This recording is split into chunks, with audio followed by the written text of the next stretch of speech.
Okay, Oak Rovers, hopefully you just completed watching the video on how to solve proportions of part-to-part ratios. Now we're going to look at part-to-total ratios.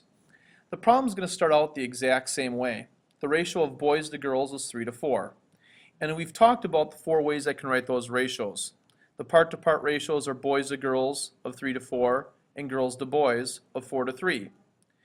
The part-to-total ratios are boys to total students of 3 to 7.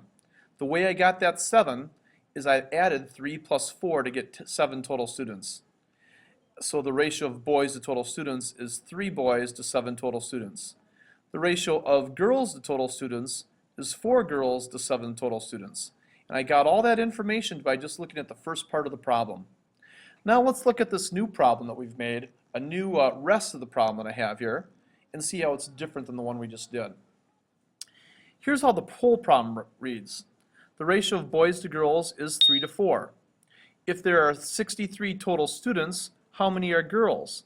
Now from the rest of the problem, I'm going to get my two variables.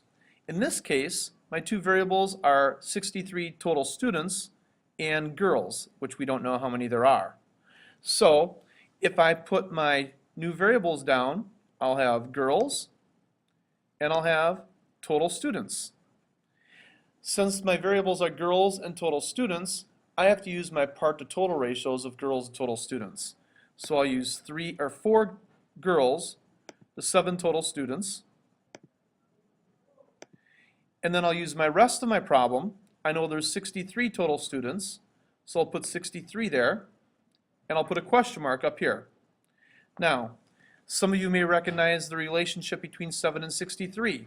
I can multiply that by 9 to get 63. So in this case, I'm going to do the same thing to the 4. I'm going to multiply that 9 by 9 and get 36. So I have 36 girls in this class. Now to solve this cross multiplying, I'll take 7 times x, or 7 times question mark, and that'll be equal to 4 times 63. So 7 times question mark equals 4 times 63. If I multiply that out, I get 7x is equal to 252. And then if I divide both sides by 7, I'm going to get x is equal to 36. So two different problems. I solved, or two different problems, the part-to-part and part-to-total ratios. Hopefully, this is a video that will help you solve those part-to-total ratios. Thanks.